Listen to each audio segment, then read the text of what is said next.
सच्ची मित्रता पर छोटी कहानी। सच्ची मित्रता वह अद्वितीय बंधन है जो दो व्यक्तियों के दिलों में बसती है। यह विश्वास, समर्पण, साझा भावनाओं और सहानुभूति का परिणाम होती है जिसमें दो लोग जीवन के हर पहलू में एक दूसरे के साथ होते हैं। आज हम ऐसी ही दो दोस्तों की कहानी पढ़ेंगे जिन्होंने अपनी मित्रता को किसी भी वस्तु से ज्यादा मूल्यवान समझा।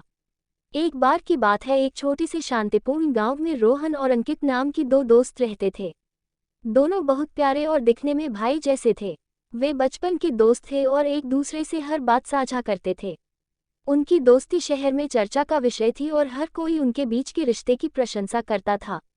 एक दिन जब वे अपने गांव के पास जंगल की सैर कर रहे थे तो उनकी नज़र एक पुराने धूल भरे चिराग पर पड़ गया। हमेशा की तरह उत्सुकतावश रोहन ने उसे उठाया और हल्के से रगड़ा। उन्हें ये देखकर आश्चर्य हुआ कि अचानक घूमते नीले धुएं के बादल में एक जिन प्रकट हुआ। जिन ने कहा, मुझे मुक्त करने के लिए धन्यवाद। मैं आपका प्रत्येक इच्छा पूरी करूंगा। रोहन और अंकित रोमांचित हो गए। एक क्षण सोचने के बाद रोहन जिन की ओर मुड़ा और अपनी इच्छा व्यक्त की। मुझे सोने के सिक्कों से भरी एक थैली की कामना करता हूँ।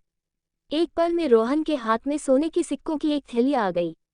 अंकित की आंखें आश्चर्य से फैल गईं और फिर उसने अपनी इच्छा व्यक्त की। मैं दुनिया की सबसे खूबसूरत मोर की कामना करता हूँ। जैसे ही अंकित ने अपनी इच्छा व्यक्त की, सबसे शानदार मोर उसके बगल में प्रकट हुआ जिसे किसी ने कभी नहीं देखा था। अंकित मुस्कुराया और मोर की सुंदरता का सराहना करने लगा, जबकि रोहन ने सोने के सिक्कों की चमक की प्रशंसा की। दिन हफ्तों में बदल गए और उनकी इच्छाएं उनके लिए खुशियां लेकर आईं। अंकित को मोर के रंग बिरंगे पंख बहुत लुभाने लगे और रोहन सोने के सिक्कों से मिलने वाली आज़ादी में खोया रहता। लेकिन अभी भी दोनों के जीवन में कुछ कमी थी। वे दोनों कहीं न कहीं अपनी पुरानी दोस्ती को याद करते थे।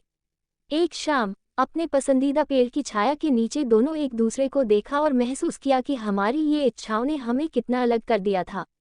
अब हम लोग जिनके पास चलते हैं और अपनी समस्या का समाधान करवाते, उन दोनों की समस्या जिन सुनता और सब कुछ पहले जैसा कर देता। वो लोग बहुत खुश हो जाते हैं और गले मिलते हैं। एक छोटी सी मोटिवेशनल कहानी। जीवन में किसी भी काम को लगातार करने, सफलता मिलने तक बिना रुके चलते रहना इतना भी आसान नहीं होता है। लेकिन निराश मत होइए, क्योंकि यह कहानी आपको समय समय पर हम प्रेरित करते रहेंगे तो हर काम आसान हो जाता है।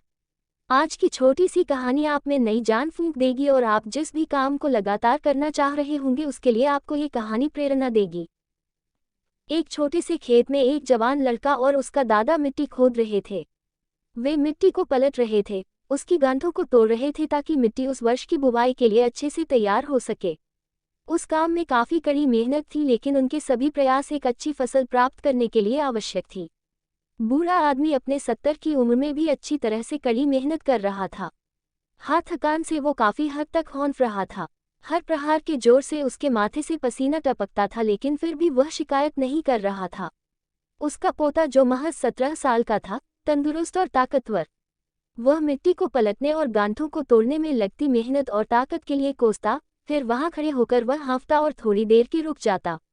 थोड़ा आराम करने के बाद एक बार फिर से काम शुरू करने से पहले शिकायत करता।